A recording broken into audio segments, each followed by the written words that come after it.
छात्रों, मैंने आपसे कहा था कि किस प्रकार से हम परीक्षा में एक अच्छी व्याख्या करें और मुझे कुछ समझाना भी था आपको। व्याख्या के माध्यम से वीडियो डालने की बात हुई थी, तो मैं आपको कवि देव जो रीतिकाल के हैं और उनका एक छठवां आपको जो दिया गया पाठ्यक्रम में छठा जो है छठी संख्या वाला छंद है और यह कविता है।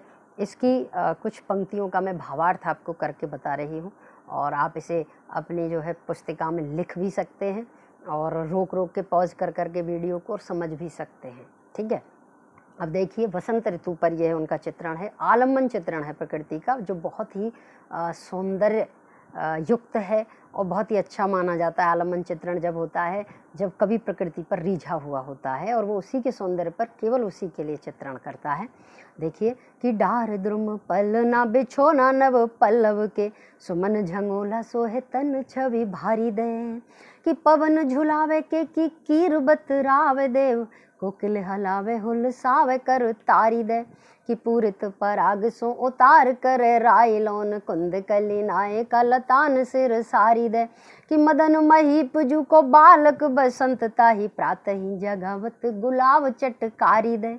इतनी बढ़िया नाद सौंदर्य से युक्त यह छंद है। आप इसका भावार्थ देखें कि डार द्रुम पल न बिछोना नव पल्लवन के, जब वसंत ऋतु आती है और वृक्षों पर डालियों पर पतझड़ के बाद और जो है नव कोपल आ जाती हैं बसंत ऋतु में, तो वो नव कोपल मानो बिस्तर है और बसंत एक शिशु है, नवजात शिशु पैदा हुआ है, वो अभी अभी आया है। और वो जो डालें हैं वृक्षों की डालें जब वो हवा के साथ हिलती हैं तो मानो वो उसका पालना है। पलना होता है ना, पालने में बच्चे को झुलाते हैं, वह पालना है।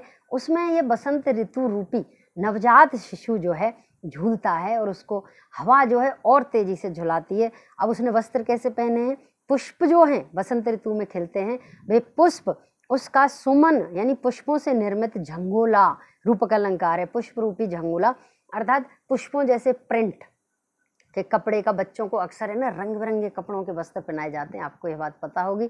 और एक फ्रॉक होती है, ए लाइन की सी बना देते हैं सीधी, बस उसमें यूँ हाथ पोए और यूँ यूँ फ्रिल लगा देते हैं, झल्लरें होती हैं उसमें, तो वो बड़ा अच्छा लगता है।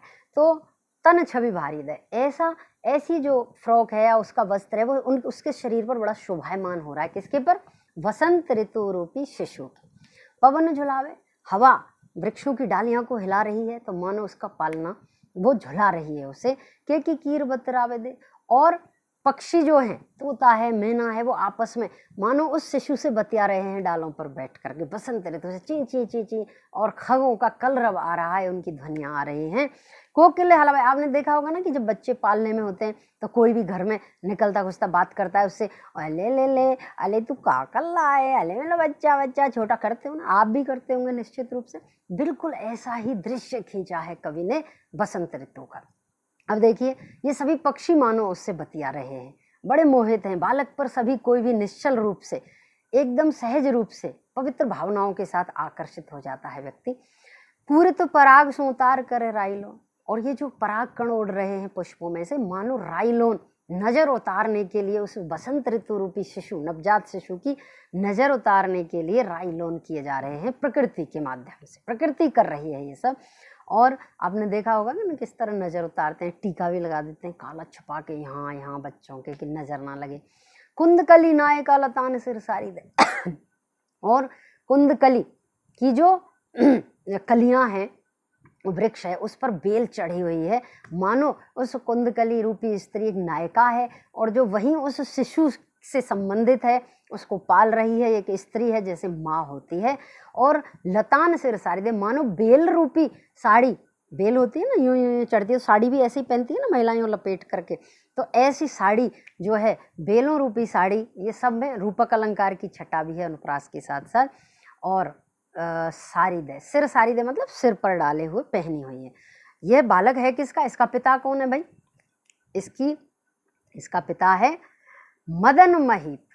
मदन यानी कामदेव, जो वसंत ऋतु में सभी के हृदयों में उद्बुद्ध हो जाते हैं, उद्भावित होते हैं, उद्भासित होते हैं, जिससे प्रेम करने की इच्छा जागृत होती है स्त्री पुरुषों में, वह कामदेव कहलाते हैं, काम की भावना कहलाती है। मदन महीप, महीप यानी राजा, कामदेव रूपी जो राजा हैं उनका ये बालक है बसंत।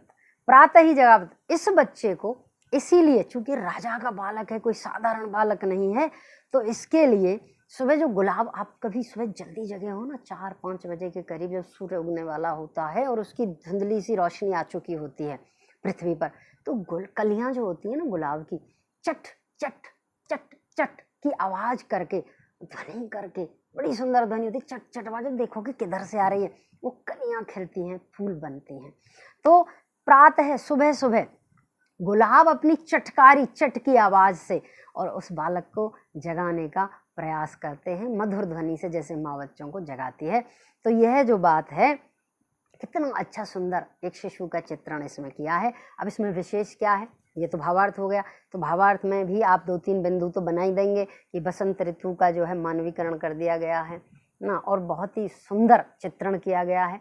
अब विशेष में आप लिखेंगे प्रकृति चित्रण के आलम्बन रूप का चित्रण यहाँ पे है, वर्णित किया है कवि ने उसको, और यहाँ पर बालक के रूप में चित्रित किया गया है बसंत ऋतु को, उसके वस्त्रों के बारे में, उस किस तरह उसका पिता है, कौन स्त्री है जो उसकी रक्षा करती है, सब उसमें बताया गया है।